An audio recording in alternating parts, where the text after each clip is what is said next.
नमस्कार प्यारे साथियों, अश्वनी जीएस क्लासेस में आप सबका स्वागत है। आप सभी को सुप्रभात। आज हम लोग पिछले सेशन की तरह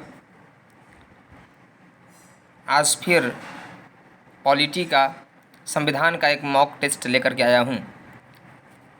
यह जो मॉक टेस्ट है, यह मॉक टेस्ट का नंबर 5 है और 5th मॉक टेस्ट हम लोग सॉल्व करने वाले हैं आज इंडियन पॉलिटी में। बहुत ही इम्पोर्टेंट क्वेश्चंस को मैंने संकलित किया है जो आपके एग्ज़ाम में क्वेश्चंस आ सकते हैं और एग्ज़ाम के पॉइंट ऑफ व्यू से बहुत ही इम्पोर्टेंट क्वेश्चंस यहाँ पे हैं। तो मैं आशा करता हूँ कि आप सभी लोग अपने अपने कॉपी और पेन ज़रूर निकालेंगे, पेज निकालेंगे और उसमें नंबरिंग कर लेंगे जल्दी से। और नंबरिंग करने के बाद मैं क्वेश्चन बोलना स्टार्ट करूँगा, ऑप्शन बोलूँगा और मुझे आंसर बताने से पहले आपका आंसर आपके कॉपी पे लिख लेना चाहिए, बता देना चाहिए, क्योंकि जैसे ही मैं आंसर बताऊंगा वैसे ही आप अपने क्वेश्चन को मिलान कर सकते हैं कि आपका आंसर सही है या गलत है। आइए हम सब सेशन को स्टार्ट करते हैं। और देखिए आपके स्क्रीन पे ये रहा आज का पहला प्रश्न। देखिए प्यारे साथियों, पहला प्रश्न कह रहा है कि भारत में संविधान की मूल संरचना के सिद्धांत का स्रोत है। भारत में संविधान की मूल संरचना के सिद्धांत का स्रोत है। मूल सिद्धांत की संरचना की बात कर रहा है, तो संविधान की मूल संरचना कौन सी है प्यारे साथियों? भारत का संविधान, न्यायिक व्याख्या, संसदीय कानून या न्यायविदों का मत। ये 4 ऑप्शन आपके सामने हैं। इन 4 ऑप्शन में से आपको एक ऑप्शन चूज करना है जो इस क्वेश्चन का सही आंसर होगा। फिर से क्वेश्चन को देख लें कि भारत में संविधान की मूल संरचना के सिद्धांत का स्रोत है। भारत का संविधान, इंडियन कॉन्स्टिट्यूशन, मतलब कह रहा है कि इंडियन कॉन्स्टिट्यूशन के जो बेसिक स्ट्रक्चर के थ्योरी के सोर्स हैं, इंडियन कॉन्स्टिट्यूशन के बेसिक स्ट्रक्चर के थ्योरी के सोर्स हैं, इनमें से कौन सोर्स हैं बेसिक स्ट्रक्चर के? भारत का संविधान, constitution of India, judicial interpret, न्यायिक व्याख्या, पार्लियामेंट्री लॉ, संसदीय कानून, न्यायविदों का मत। जितने भी जानकार होते हैं लॉ के, उनकी व्यू। ये 4 ऑप्शन है आपके सामने। मेरे प्यारे साथियों, देरी न करते हुए यहाँ पर मूल संरचना के मतलब मैं हिंदी मीडियम वालों को भी बता दूँ, क्योंकि इंग्लिश में तो बोल दिया कि बेसिक स्ट्रक्चर, लेकिन हिंदी मीडियम वाले की मूल संरचना मतलब थोड़ा सा कन्फ्यूजन हो रहा होगा कुछ लोगों को। मूल संरचना का मतलब प्यारे साथियों मैं यहाँ पर मूल ढांचा से है कि संविधान की मूल ढांचा के सिद्धांत का स्रोत क्या है। तो संविधान की मूल ढांचा का स्रोत क्या है प्यारे साथियों? चले बता दें आंसर हम। आइए देरी न करते हुए मैं इसका आंसर बता देता हूँ आप लोगों के सामने। ये रहा आपका पहले क्वेश्चन का आंसर, बी। क्या रहेगा प्यारे साथियों? बी इसका आंसर हो जाएगा। क्या आंसर हो जाएगा? बी, न्यायिक व्याख्या प्यारे दोस्तों। क्योंकि मूल ढांचा की बात अगर की जाती है संविधान में, तो केशवानंद भारती केस में सुप्रीम कोर्ट ने ही नया व्याख्या दिया है, तो न्यायिक व्याख्या बोलेंगे ना इसे। इसे जुडिशियल इंटरप्रेट बोलेंगे हम लोग, न्यायिक व्याख्या बोलेंगे, क्योंकि केशवानंद भारती केस 1973 के द्वारा सर्वोच्च न्यायालय ने यह फैसला सुनाया था। मतलब अपने द्वारा सुनाए गए फैसले को पलटते हुए यह फैसला सुनाया उसने कि संसद संविधान के मूल ढांचे में परिवर्तन नहीं कर सकता है, बेसिक स्ट्रक्चर में संशोधन नहीं कर सकता है, यहाँ तक कि जबकि वह मौलिक अधिकारों में भी परिवर्तन कर सकता है। संविधान के किसी भी भाग में, यहाँ तक कि मौलिक अधिकार में भी परिवर्तन कर सकता है, संशोधन कर सकता है, लेकिन संविधान के मूल ढांचे में परिवर्तन नहीं कर सकता प्यारे साथियों। तो यह किस केस में संविधान की मूल ढांचा की बात की प्रश्न आई? तो न्यायिक व्याख्या के तहत केशवानंद भारती केस में आया। और केशवानंद भारती केस प्यारे साथियों 1973 में था। कब था? 1973 में था। केशवानंद भारती केस में ही प्रस्तावना को संविधान का एक महत्वपूर्ण भाग माना गया था, एक इम्पोर्टेंट पार्ट माना गया था प्यारे साथियों। इतनी व्याख्या आप जरूर याद रखेंगे। तब चीज़ों को समझना आपको आसान हो जाएगा। कुछ और केस बता दूं। एक केस था बेरूबरी संघ मामला। तो बेरूबरी संघ मामला भी एग्जाम के पॉइंट ऑफ व्यू से बहुत ही महत्वपूर्ण माना जाता है। बेरूबरी संघ मामला 1960 में था। इसमें सुप्रीम कोर्ट ने फैसला सुनाया था कि प्रस्तावना संविधान का भाग नहीं है। प्रस्तावना संविधान का भाग नहीं है। क्वेश्चन देता है किस केस में प्रस्तावना को संविधान का भाग नहीं माना गया। यदि ऐसा क्वेश्चन आता है प्यारे साथियों तो इसका आंसर आप क्या बताएंगे? इसका आंसर तुरंत आप आंसर देंगे कि बेरूबरी संघ मामला 1960 में प्रस्तावना को संविधान का अंग नहीं माना गया था। लेकिन किस केस में प्रस्तावना को संविधान का अंग माना गया? तो केशवानंद भारती केस में प्रस्तावना को संविधान का महत्वपूर्ण भाग माना गया। मूल ढांचा, मूल संरचना का सिद्धांत का स्रोत क्या है? तो न्यायिक व्याख्या है। और भी किस केस के तहत? तो केशवानंद भारती केस 1973 के तहत प्यारे साथियों। 13 जज मिलकर फैसला सुनाए थे केशवानंद भारती केस में। 7-6 के बहुमत से फैसला सुनाए थे। कितने बहुमत से? 7-6 के बहुमत से फैसला सुनाए थे प्यारे साथियों। आइए आज का दूसरा प्रश्न हमारे स्क्रीन पर देखिए, ये रहा। दूसरा प्रश्न है भारतीय संविधान स्पष्ट रूप से प्रेस की स्वतंत्रता की व्याख्या नहीं करता। भारत का संविधान स्पष्ट रूप से, इंडियन कॉन्स्टिट्यूशन क्लियरली रूप से फ्रीडम ऑफ प्रेस की व्यवस्था सिस्टम नहीं करता है, परंतु यह स्वतंत्रता अंतर्निहित है। यह कहाँ पे स्वतंत्रता है प्यारे साथियों? तो मैं आप लोगों को बताया था, है ना। तो आप यहाँ पर देखेंगे फर्स्ट ऑप्शन आपके सामने है आर्टिकल 19 फर्स्ट का क, आर्टिकल 19 फर्स्ट का ख, आर्टिकल 19 फर्स्ट का ग, आर्टिकल 19 फर्स्ट का घ।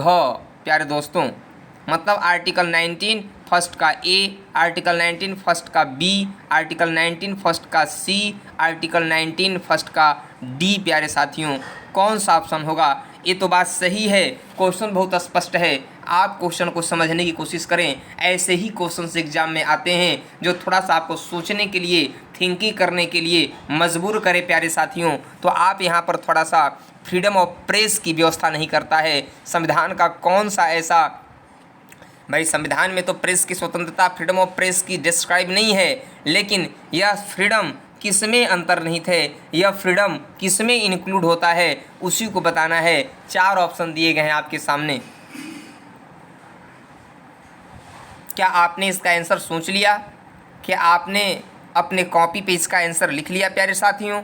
अगर नहीं लिखे हैं तो जो लोग जानते होंगे तो लिख लिए होंगे, जो नहीं जानते होंगे वे इंतज़ार कर रहे होंगे कि जल्दी से जल्दी इसका आंसर बताइए सर। तो देरी न करते हुए मैं इसका तुरंत आंसर बता देना चाहता हूँ प्यारे साथियों। इसका आंसर जो होगा आर्टिकल 19 क्या होगा? Article 19 first. प्यारे साथियों, यह क्वेश्चन बहुत ही महत्वपूर्ण है। इतना इम्पोर्टेंट क्वेश्चन है यह कि आपको मैं क्या बताऊं, क्योंकि यह कई बार क्वेश्चन एग्जाम में आ चुका है कि संविधान की स्पष्ट रूप से प्रेस की स्वतंत्रता की व्याख्या नहीं करता है, परंतु यह स्वतंत्रता अंतर्निहित है। तो यह स्वतंत्रता कहाँ पर अंतर्निहित है प्यारे साथियों? तो यह स्वतंत्रता आपका अंतर्निहित है किसमें? आर्टिकल 19 फर्स्ट के क में प्यारे साथियों। कहाँ पे है? क में, मतलब ए में। ए में आप बता देंगे आर्टिकल 19 फर्स्ट का क में यह डिस्क्राइब किया गया है, क्योंकि वहाँ पर मैं आपको बताया था पढ़ाते समय कि अनुच्छेद 19 पहला का क जो है वहाँ कहा गया express in on opinion, freedom to press की चर्चा भी वहीं पे की गई है। मतलब अपने विचार को अभिव्यक्त करने की स्वतंत्रता, बोलने की स्वतंत्रता का डिस्क्राइब, प्रेस की स्वतंत्रता का डिस्क्राइब आर्टिकल 19 फर्स्ट के क में ही है। खैर, प्रेस की स्वतंत्रता तो नहीं दिया गया, लेकिन ध्यान रखिएगा अभिव्यक्ति की स्वतंत्रता, एक्सप्रेस इन ऑन ओपिनियन के तहत ही प्रेस की स्वतंत्रता भी शामिल होता है। मतलब एक्सप्रेस इन ऑन ओपिनियन, अपने विचार को अभिव्यक्त करने की जो स्वतंत्रता है, इसी में प्रेस की स्वतंत्रता की व्याख्या, फ्रीडम ऑफ प्रेस का जो इंटरप्रेट है वह सिस्टम इसी में अंतर्निहित है, इंक्लूड है प्यारे साथियों। इस बात को आप भूलिएगा नहीं, स्पष्ट रूप से याद रखिएगा। तो आर्टिकल 19 लोगों को 6 प्रकार की स्वतंत्रता देता है। कितने प्रकार की स्वतंत्रता देता है प्यारे साथियों? 6 प्रकार की स्वतंत्रता देता है। कौन कौन? तो आर्टिकल 19 फर्स्ट का क आपने देख लिया। आर्टिकल 19 फर्स्ट का क जो है इसमें कहता है अपने विचार को व्यक्त करने की स्वतंत्रता, बोलने की स्वतंत्रता, चुप रहने की स्वतंत्रता और प्रेस की स्वतंत्रता भी अंतर्निहित है।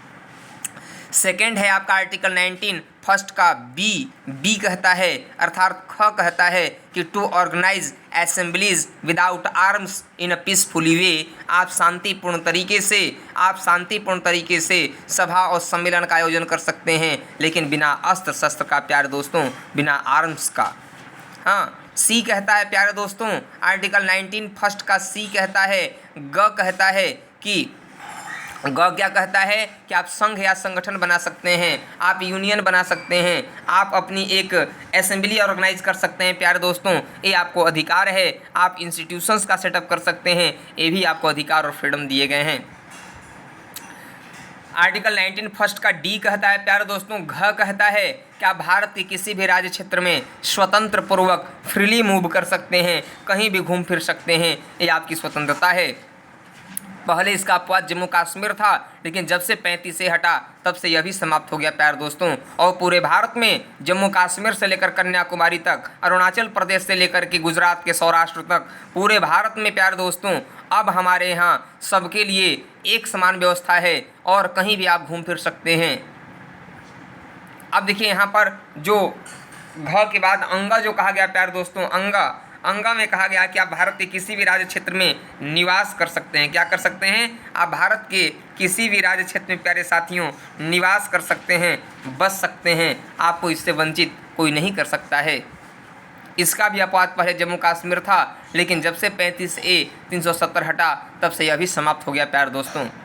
और आर्टिकल 19 छ कहता है, च नहीं, च इसलिए नहीं, आर्टिकल 19 च इसलिए नहीं प्यारे साथियों क्योंकि च को हटा दिया गया है ना। 44th कॉन्स्टिट्यूशनल अमेंडमेंट के अकॉर्डिंग उसमें फ्रीडम टू प्रॉपर्टी का डिस्क्राइब था, फ्रीडम टू प्रॉपर्टी संपत्ति की स्वतंत्रता का जिक्र था, जिसे हटा दिया गया 44th अमेंडमेंट 1948 के अकॉर्डिंग। तो अब वहाँ पर भी हमारे यहाँ आर्टिकल 19 में भी 6 फ्रीडम ही बचे हैं। तो छ कहता है कि आप किसी प्रकार का वृत्ति या व्यवसाय कर सकते हैं, ऑक्यूपेशन आप चूज कर सकते हैं अपने अकॉर्डिंग। ये व्याख्या रहा। देखिए व्याख्यात्मक जो मैं व्याख्या कर रहा हूँ ऑप्शन का, इसका मतलब यह है कि आपको ये क्वेश्चन तो जो दिया गया है स्क्रीन पे, इसके क्वेश्चन को तो आप आंसर को आप जान ही गए, लेकिन इससे संबंधित यदि और क्वेश्चन बनते हैं एग्जाम में तो आप उसके बारे में भी अपने आप को मजबूत पाएंगे, आप उसके बारे में भी जानते रहेंगे। तो इससे संबंधित क्वेश्चन यदि एग्जाम में उठते हैं तो आप तुरंत उस क्वेश्चन का आंसर सॉल्व कर देंगे प्यारे साथियों। ये मैं प्रैक्टिस बैच की तरह लेकर के चलता हूँ। ये एक प्रैक्टिस, ये एक मॉक टेस्ट भी है और एक प्रैक्टिस बैच भी है। प्रैक्टिस बैच और थ्योरी बैच, थ्योरी बैच में मैं आपको सेशन चलाता हूं, जो आपको थ्योरी बताता हूं, वहाँ क्वेश्चन नहीं बताता, वहाँ क्वेश्चन की कम चर्चा करता हूं, लेकिन इसमें केवल क्वेश्चन की ही चर्चा होती है और क्वेश्चंस के साथ इंटरप्रेट और व्याख्या किया जाता है यहाँ पर। तो देखिए ये रहा आपके स्क्रीन पर आज का तीसरा प्रश्न प्यारे साथियों। बंगाल का गवर्नर जनरल भारत का गवर्नर जनरल बनाया गया। तो बंगाल का जो गवर्नर जनरल था, गवर्नर जनरल ऑफ बंगाल, वह इंडिया का गवर्नर जनरल कब बनाया गया प्यारे साथियों? बंगाल का गवर्नर जनरल इंडिया का गवर्नर जनरल कब बनाया गया प्यारे साथियों? किस अधिनियम के द्वारा बनाया गया? ये आपके पास देखिए पहला ऑप्शन है कि सन 1813 के चार्टर एक्ट के द्वारा। ऑप्शन बी सन 1833 के चार्टर एक्ट के द्वारा। ऑप्शन सी सन 1909 के एक्ट के द्वारा। ऑप्शन नंबर डी 1919 के एक्ट के द्वारा। ये 4 ऑप्शन है प्यारे साथियों। 1813 के चार्टर अधिनियम के द्वारा, 1833 के चार्टर अधिनियम के द्वारा, 1909 के अधिनियम के द्वारा, 1919 के अधिनियम के द्वारा। प्यारे साथियों कौन सा इसका आंसर होगा? जल्दी से जल्दी आप आंसर देने की कष्ट करें। ये बहुत सिंपल क्वेश्चन है, बहुत लोग इसके आंसर को जानते भी होंगे। भारत का गवर्नर, बंगाल का गवर्नर जनरल भारत का गवर्नर जनरल बनाया गया। मेरे प्यारे साथियों, मेरे प्यारे दोस्तों, मैं आपको बता दूं, देखिए इसका आंसर जो होगा प्यारे साथियों, इसका आंसर होगा, बता देना, चलिए इसका आंसर होगा प्यारे साथियों बी। क्या कौन सा आंसर होगा? इसका आंसर होगा प्यारे साथियों बी आंसर होगा। और बी इसका आंसर क्यों होगा, मैं इसकी भी व्याख्या करूंगा आपके सामने। आपको याद होगा कि पहले बंगाल के गवर्नर कहे जाते थे, पहले बंगाल के केवल गवर्नर कहे जाते थे, और बंगाल के जो गवर्नर थे, governor of Bengal means first governor of Bengal प्यारे साथियों, वह किसे कहा जाता था? तो रॉबर्ट क्लाइव को कहा जाता था प्यारे साथियों। किसे कहते थे? रॉबर्ट क्लाइव को कहा जाता था बंगाल का प्रथम गवर्नर। लेकिन इसके बाद ब्रिटिश ईस्ट इंडिया कंपनी ने जब घाटे का बजट पेश किया ब्रिटेन में जाकर के, तो ब्रिटेन की संसद ने इनके ऊपर नियंत्रण करने के लिए प्रथम कानून बनाया और प्रथम फर्स्ट लॉ बनाया। तो ब्रिटिश ईस्ट इंडिया कंपनी जो 200 से अधिक बिजनेसमैनों का एक ग्रुप था, उनके ऊपर कंट्रोल करने के लिए जो फर्स्ट लॉ पास किया गया, उस फर्स्ट लॉ को प्यारे साथियों कहा जाता है रेगुलेटिंग एक्ट 1773 का रेगुलेटिंग एक्ट प्यारे साथियों। रेगुलेटिंग एक्ट एक ऐसा कानून था जो पहली बार भारत में ब्रिटिश ईस्ट इंडिया कंपनी के ऊपर कंट्रोल करने के लिए कानून बनाया गया था। और ब्रिटिश ईस्ट इंडिया कंपनी तो जो पहले बंगाल के गवर्नर कहे जाते थे, वह 1773 के रेगुलेटिंग एक्ट के द्वारा उस पद का नाम चेंज कर दिया गया, और उस पद का नाम कर दिया गया प्यारे साथियों बंगाल का गवर्नर जनरल कर दिया गया। क्या कर दिया गया? बंगाल का गवर्नर जनरल। तो पहले बंगाल के गवर्नर होते थे जो रॉबर्ट क्लाइव थे प्रथम, और बंगाल का गवर्नर जनरल कब किया गया इस पद को? तो 1773 ईस्वी के रेगुलेटिंग एक्ट के द्वारा बंगाल के गवर्नर का पद नाम बदलकर बंगाल का गवर्नर जनरल कर दिया गया था प्यारे साथियों, जो वारेन हेस्टिंग्स को बनाया गया था प्रथम गवर्नर जनरल बंगाल का। फिर 1833 ईस्वी में जब आप आते हैं, तो 1833 में जब आप आते हैं प्यारे दोस्तों, मेरे प्यारे स्टूडेंट्स, तो यहाँ पर क्या हुआ कि बंगाल के गवर्नर जनरल का पदनाम को फिर से समाप्त कर दिया गया, और यहाँ से स्टार्ट किया गया है ना governor general of India. Governor general of India का पद किस समय से स्टार्ट किया गया? तो सन 1833 के चार्टर एक्ट के द्वारा स्टार्ट किया गया प्यारे साथियों। यहाँ से भारत के गवर्नर जनरल का कॉन्सेप्ट स्टार्ट हुआ। तो भारत का प्रथम governor general Lord William Bentinck को बनाया गया था प्यारे साथियों। किसे बनाया गया था? लॉर्ड विलियम बेंटिक को बनाया गया था। यही जब आप आगे बढ़ेंगे 1858 में जब आप जाएंगे अधिनियम में, तो 1858 के द्वारा भारत के गवर्नर जनरल के पद को भी समाप्त कर दिया गया, और वहाँ पर वायसराय के पद का सृजन किया गया। जो भारत के प्रथम वायसराय प्यारे साथियों कौन बने? तो लॉर्ड कैनिंग को बनाया गया था। लॉर्ड कैनिंग भारत के फर्स्ट वायसराय थे। उन्हें last governor general of India भी कहा जाता है, और फर्स्ट वायसराय ऑफ इंडिया भी कहा जाता है लॉर्ड कैनिंग को प्यारे साथियों। फिर भारत जब आज़ाद हुआ, तो स्वतंत्र भारत के और अंतिम गवर्नर जनरल जो थे लॉर्ड माउंटबेटन थे प्यारे साथियों, लॉर्ड माउंटबेटन थे। लेकिन स्वतंत्र भारत के अंतिम और प्रथम भारतीय गवर्नर जनरल जो थे वे सी राजगोपालाचारी थे प्यारे दोस्तों। कौन थे? सी राजगोपालाचारी थे। ये देखिए मैंने इतनी अच्छे तरीके से आपको व्याख्या कर दिया कि कई सारे क्वेश्चन का आंसर मैंने एक ही क्वेश्चन में समाहित करके चीज़ों को बता दिया। आप इसे नोट जरूर कर लेंगे प्यारे दोस्तों। आइए आज का अगला प्रश्न आपकी स्क्रीन पे देखिए, ये रहा। अगला प्रश्न है कि निम्नलिखित में से कौन सा कथन सही समझा जाता है? निम्नलिखित में से कौन सा कथन सही समझा जाता है प्यारे साथियों? तो पहला ऑप्शन है अधिकार व्यक्ति की शक्ति का दूसरा नाम है। अधिकार व्यक्ति की शक्ति का दूसरा नाम है। जो राइट होते हैं, राइट पर्सन की पावर का ही सेकंड नाम है, और सोसाइटी के बिना राइट का कोई अस्तित्व ही नहीं है प्यारे साथियों। समाज के बिना भी अधिकारों का अस्तित्व नहीं है। यह दूसरा ऑप्शन है। तीसरा ऑप्शन है कि राइट ईश्वर का देन है, गॉड का देन है, भगवान का देन है। फोर्थ ऑप्शन है प्यारे साथियों, अधिकार एक ऐसा दावा है जिसको समाज मान्यता देता है और राज्य लागू करते हैं प्यारे दोस्तों। ये आपका फोर्थ ऑप्शन है। तो इन चार ऑप्शन में से आपको चूज करना है कि कौन सा कथन सही समझा जाएगा यहाँ पर प्यारे दोस्तों। आप विचार कर लें, सोच लें। फंडामेंटल राइट्स जब मैं पढ़ाया था तो फंडामेंटल राइट्स में आप देखे होंगे कि फंडामेंटल राइट्स में मैं फंडामेंटल राइट्स का जो है डेफिनेशन बताया था। यदि डेफिनेशन आपको याद होगा तो आप इस क्वेश्चन का आंसर बखूबी दे सकते हैं। आपने सोच लिया, विचार कर लिया, ऑप्शन को पढ़ लिया, तो जल्दी से आप इसके क्वेश्चन का आंसर भी दे दें। आंसर क्या होगा बहुत लोग बता भी चुके होंगे। चलिए अब मैं भी इसका आंसर बता देना चाहता हूँ। निम्नलिखित में से कौन सा कथन सही समझा जाता है? तो राइट के बारे में यहाँ पर चर्चा की जा रही है। तो पहले राइट का डेफिनेशन मैं आपको दे दूँ प्यारे दोस्तों।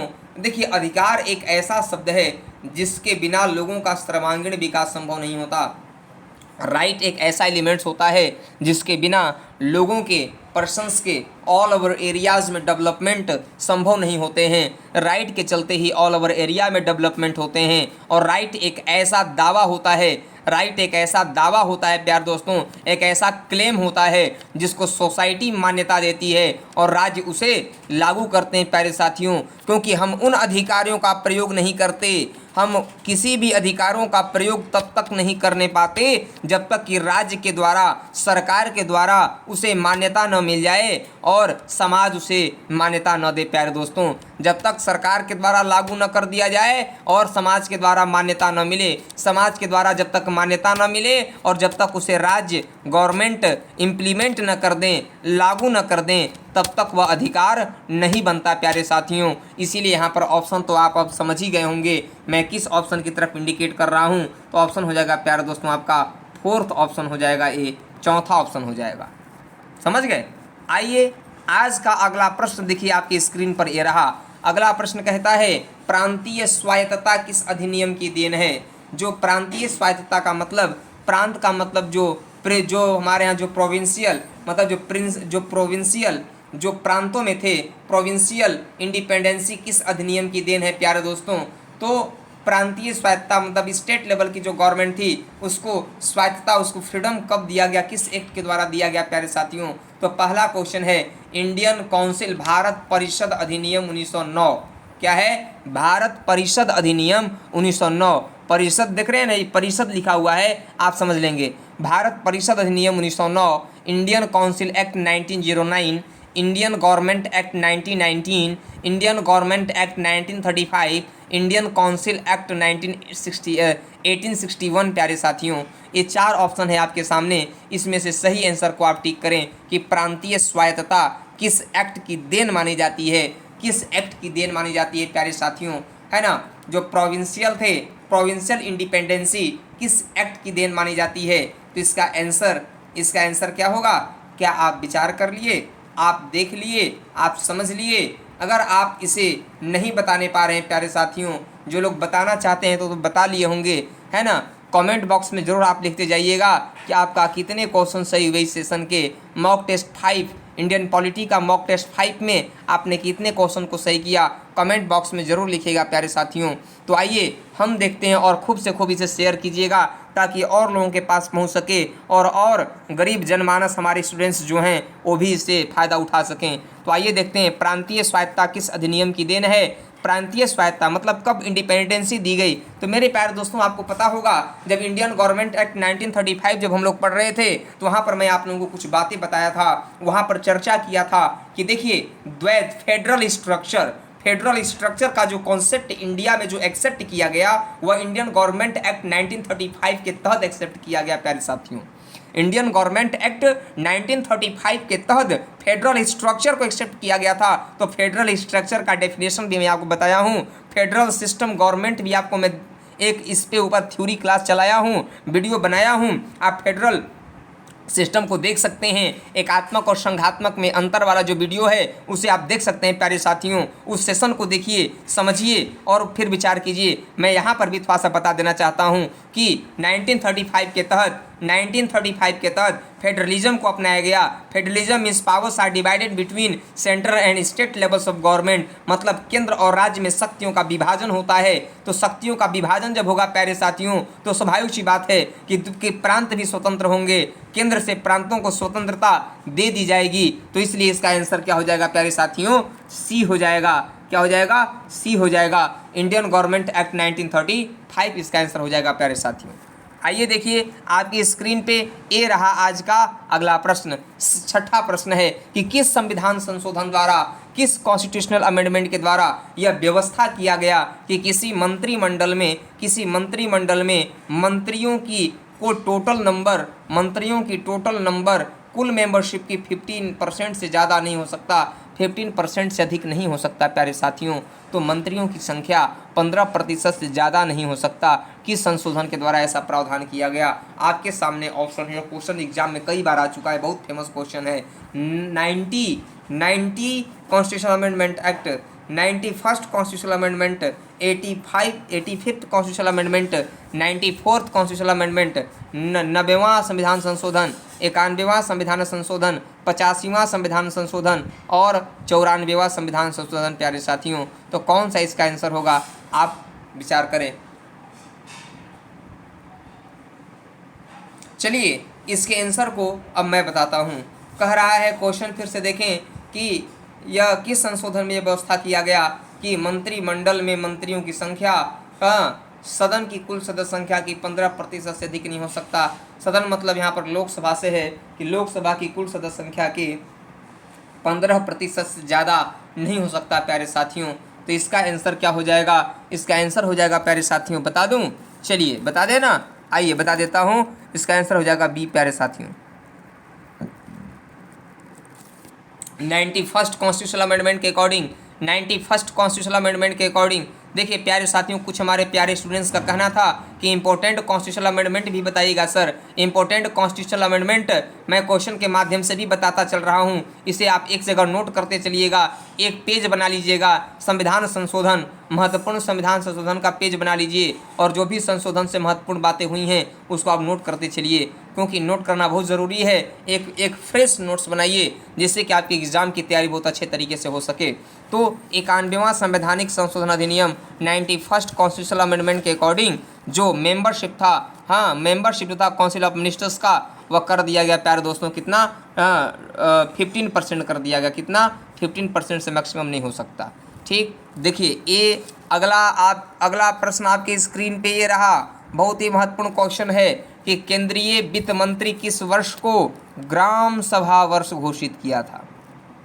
कौन से केंद्रीय वित्त मंत्री जी थे जो भारत में जो किस वर्ष को इंडिया में ग्राम सभा वर्ष घोषित किया गया था? ग्राम सभा इंग्लिश में भी यही बोलेंगे, मैं इंग्लिश वर्ड भी यूज़ कर रहा हूँ, हिंदी वर्ड भी यूज़ कर रहा हूँ, इससे इंग्लिश मीडियम के बच्चों को भी समझ में आ जाएगा। लिखा गया क्वेश्चन हिंदी में लेकिन इंग्लिश वर्ड यूज़ कर रहे हैं, तो आप समझ रहे हैं कि नहीं समझ रहे हैं? इंग्लिश मीडियम वाले बच्चे भी कमेंट करेंगे कमेंट बॉक्स में, और यदि उनको किसी भी वर्ड्स का किसी भी क्वेश्चन समझ में नहीं आएगी तो ये क्वेश्चन पूछ सकते हैं हमसे। केंद्रीय वित्त मंत्री किस वर्ष को ग्राम सभा वर्ष घोषित किया गया प्यारे साथियों? तो ग्राम सभा वर्ष केंद्रीय वित्त मंत्री द्वारा किस वर्ष को घोषित किया गया? इसका आंसर तो बहुत लोग जो जानते होंगे तुरंत बता दिए होंगे, जो नहीं जानते होंगे वे इंतज़ार ही कर रहे होंगे, इसलिए मैं तुरंत इसके आंसर को बता देना चाहता हूं, क्योंकि इसमें डिले करना सही नहीं है। इसका आंसर हो जाएगा प्यारे साथियों डी 1999 1999 प्यारे साथियों 1999 में केंद्रीय वित्त मंत्री यशवंत सिन्हा जी थे। तत्कालीन केंद्रीय वित्त मंत्री यशवंत सिन्हा जी थे, और यशवंत सिन्हा जी ने ही 1999 से 2000 का जो वर्ष था उसी वर्ष को उन्होंने क्या घोषित किया? तो ग्राम सभा वर्ष घोषित किया था प्यारे साथियों। क्या घोषित किया था? ग्राम सभा वर्ष उन्होंने घोषित किया था। इसलिए इस बात को याद रखना है, भूलना नहीं है। बहुत ही महत्वपूर्ण क्वेश्चन मैं आपको बताया हूँ, ग्राम सभा वर्ष उन्होंने घोषित किया था। समझ गए? किसने? यशवंत सिन्हा जी ने घोषित किया था। देखिए प्यारे दोस्तों, अगला क्वेश्चन आपके एग्ज़ाम के पॉइंट ऑफ व्यू से बहुत ही महत्वपूर्ण है और ये रहा आपकी स्क्रीन पर। यह क्वेश्चन कहता है कि भारतीय संविधान वकीलों का स्वर्ग है, किसका कथन है? यह एलएलबी एंट्रेंस के बच्चों के लिए बहुत ही महत्वपूर्ण है, एलएलबी के लिए, ब्लैट के लिए, बीएलएलबी के लिए बहुत ही इंपॉर्टेंट क्वेश्चन है, और अदर लोगों के लिए भी है कि भारतीय संविधान वकीलों का स्वर्ग है, heaven of lawyers of Indian constitution किसने कहा है? तो हेवन ऑफ लॉयर्स किसने कहा है इंडियन कॉन्स्टिट्यूशन को प्यारे साथियों? जवाहरलाल नेहरू ने कहा, जेनिंग्स ने कहा, केसी व्हीलर ने कहा और एबी डाइसी ने कहा। ये 4 ऑप्शन आपके सामने हैं। इन 4 ऑप्शन में से आपको चूज करना है। एक क्वेश्चन पूछा गया है एग्जाम में आपके, इसलिए इस क्वेश्चन को मैंने शामिल किया है, क्योंकि इंपॉर्टेंट क्वेश्चन जब शामिल किया जाता है तो बच्चों का रुझान क्वेश्चन के प्रति और जगता है, ताकि वे क्वेश्चन को सॉल्व कर सके। उन्हें लगना चाहिए कि ये जो सेशन को मैं कर रहा हूँ, यह सेशन हमारे लिए कितने फ़ायदेमंद है। प्यारे दोस्तों, आप कमेंट बॉक्स में ज़रूर लिखिएगा कि क्वेश्चन आपको कैसा लगा, क्वेश्चन आपको कैसा लगा, आपके एग्जाम के लिए कितना यूजफुल यह क्वेश्चन है। प्यारे साथियों, तो भारतीय संविधान वकीलों का स्वर्ग है, यह कथन किसका है? जवाहरलाल नेहरू का, जेनिंग्स का, केसी व्हीलर का, एबी डाइसी का। तो चलिए मैं अब इसका आंसर बताता हूँ। इसका आंसर होगा प्यारे साथियों, जेनिंग्स महोदय जो थे, जेनिंग्स महोदय ने भारतीय संविधान को वकीलों का स्वर्ग कहा है। क्या कहा? वकीलों का स्वर्ग कहा है। हेवन ऑफ लॉयर्स इन्होंने कहा है, हेवन ऑफ लॉयर्स इन्होंने कहा है, जेनिंग्स साहब ने कहा भारतीय संविधान को। प्यारे दोस्तों, अगला प्रश्न आपकी स्क्रीन पे ए रहा, बहुत ही महत्वपूर्ण है ना? यह क्वेश्चन बहुत ही महत्वपूर्ण है आपके एग्जाम के लिए। कई बार क्वेश्चन पूछ लिया है, जैसे केबीसी के तहत समझिए, यह कई लाख का प्रश्न है आपके एग्जाम के इम्पोर्टेंस को देखते हुए। भारत एक गणतंत्र राज्य बना, भारत एक गणतंत्र राज्य बना, तो भारत एक गणतंत्र राज्य कब बना प्यारे साथियों? रिपब्लिक, इंडिया एक रिपब्लिक स्टेट कब बना? रिपब्लिक स्टेट कब बना?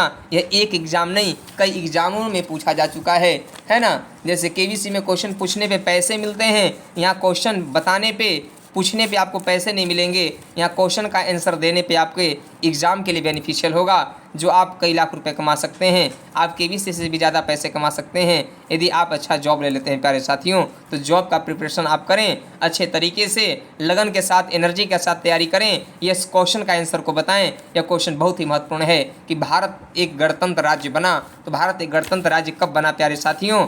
1947 में, ऑप्शन ए। ऑप्शन बी 1948 में, ऑप्शन सी 1949 में, ऑप्शन डी 1950 में। प्यारे साथियों, ये 4 ऑप्शन आपके सामने है। भारत एक गणतंत्र बना, तो गणतंत्र तो सब लोग जानते हैं ना, रिपब्लिक तो सब लोग जानते हैं ना। चलिए मैं फिर से बता देता हूँ, रिपब्लिक किसे कहते हैं? जिस कंट्री में हाईएस्ट पोस्ट पर बैठने वाले पर्सन का यदि इलेक्शन होता है, जिस कंट्री में हाईएस्ट पोस्ट पर, सबसे सुप्रीम पोस्ट पे बैठने वाले व्यक्ति का यदि चुनाव होता है, तो वह देश गणतंत्र माना जाता है, रिपब्लिक माना जाता है। और जहां पर सर्वोच्च पद पर बैठने वाले व्यक्ति का चुनाव नहीं होता, वह देश गणतंत्र नहीं माना जाता है, वह देश गणराज्य नहीं माना जाता है। प्यारे साथियों, जैसे इंडिया में सर्वोच्च पद राष्ट्रपति का है और अमेरिका में सर्वोच्च पद राष्ट्रपति का है, जबकि ब्रिटेन में सर्वोच्च पद वहाँ के रानी का है। तो वहाँ पे रानी जो है उनका वह चुनाव नहीं होता, वह पद वंशानुगत है, हायरार्किकल है। बट इंडिया और अमेरिका में जो सर्वोच्च पद राष्ट्रपति का है, इनका चुनाव होता है। इंडिया में राष्ट्रपति का इनडायरेक्ट चुनाव, अमेरिका में राष्ट्रपति का डायरेक्ट चुनाव। प्यारे साथियों, चुनाव कैसा ही हो, डायरेक्ट हो या इनडायरेक्ट हो, उससे मतलब नहीं, वह चुनाव शब्द जुड़ा हो, तो यहाँ पर कहा जा रहा है वह गणतंत्र होगा। तो India and America is a Republican country, but Britain is not a Republican country. तो भारत एक गणराज्य, गणतंत्र राज्य बना। कब बना प्यारे साथियों? भारत एक गणतंत्र और गणराज्य कब बना? तो जब हमारा संविधान लागू हुआ था 1950 को 1950 को। प्यारे साथियों, 1950 में हमारा संविधान के सभी भागों को लागू किया गया था। बहुत सारे बच्चे याद कर लेते हैं 1949 में जब संविधान को एक्सेप्ट किया गया था, तो एक्सेप्ट का डेट नहीं होगा, जब संविधान के सभी भागों को इम्प्लीमेंट किया गया था, ऑल ओवर पार्ट्स को इम्प्लीमेंट किया था, तब के डेट को लिया जाता है। ठीक, आइए अगला प्रश्न आपके स्क्रीन पर यह रहा, 10वां प्रश्न आज का, लास्ट प्रश्न आज का, कि लोकसभा की प्राक्कलन समिति की समयावधि क्या होती है? लोकसभा की जो एस्टीमेट कमेटी है, एस्टीमेट कमेटी, जिसे सबसे बड़ी मितव्ययिता संबंधी अस्थायी समिति, परमानेंट कमेटी कहते हैं। मितव्ययिता मतलब फिजूल खर्चों पर रोक लगाने वाला, अनर्गल खर्चों पर रोक लगाने वाला, फालतू पैसे खर्च करने पर रोक लगाने वाला। प्यारे साथियों, तो लोकसभा की प्राक्कलन समिति की समयावधि क्या होती है? एस्टीमेट कमेटी क्या होती है? तो एस्टीमेट कमेटी बताएं आप, इसमें टोटल 30 मेंबर्स होते हैं, सभी लोकसभा के होते हैं। इन सब का चुनाव proportional representation means single transfer vote के अकॉर्डिंग ही होता है। है ना, या गवर्नमेंट की एक्सपेंडिचर, या गवर्नमेंट की एक्सपेंडिचर मतलब सरकार के खर्च के पहले की एस्टिमेट को जांच करने का प्रयास करता है प्यारे साथियों। लोक लेखा समिति को प्राक्कलन समिति का जुड़वां बहन कहते हैं। पब्लिक अकाउंट कमेटी को एस्टिमेट कमेटी का ट्विन सिस्टर कहा जाता है प्यारे दोस्तों। मैं बहुत सारी बातें बता दिया इसके बारे में, तो आइए अब इसके आंसर को अब आप दें। इसका आंसर क्या होगा? तो 2 वर्ष, 5 वर्ष, 3 वर्ष, 1 वर्ष। मेरे प्यारे दोस्तों, चाहे वह आपका पब्लिक अकाउंट कमेटी हो या एस्टीमेट कमेटी हो, एस्टीमेट कमेटी या पब्लिक अकाउंट कमेटी के मेंबर्स की जो समयावधि होती है वह कितना होता है बता दूं? 1 ईयर होता है प्यारे साथियों। कितना होता है? 1 ईयर होता है। इसका ऑप्शन हो जाएगा डी, 1 वर्ष सही हो जाएगा। मेरे प्यारे दोस्तों, आपको यह सेशन कैसा लगा कमेंट बॉक्स में ज़रूर लिखिएगा। यह सेशन आपके लिए कितना यूज़फुल रहा, ये क्वेश्चन कितने यूज़फुल थे, कितने बेनिफिशियल थे आपके एग्ज़ाम के पॉइंट ऑफ व्यू से, क्योंकि मेरे तरफ से यह क्वेश्चन रामबाण की तरह आपके लिए हैं, रामबाण की तरह हैं। आप इन क्वेश्चन को याद कर लेते हैं तो मैं क्वेश्चन का संकलन आपके सामने इतना देना चाहता हूँ जिससे कि आप क्वेश्चन में दी जाए तो आपको घबराहट न रहे, वो क्वेश्चन आपके नज़रों के सामने एक बार ज़रूर गुजरा रहे प्यारे साथियों। यही हमारा मोटो है, ताकि मैं अपने छात्रों को पूर्ण से पूर्णतः सहयोग कर सकूं, जिससे हमारे प्रिय छात्र आगे बढ़ सकें, हमारे देश का नाम गौरव ऊंचा उठा सकें, मेरा भी नाम ऊपर उठा सकें और अपना भी नाम ऊपर उठा सकें और अपने माता पिता के नामों को भी रोशन करें प्यारे साथियों। तो आज के लिए बस इतना ही। नमस्कार, जय हिंद।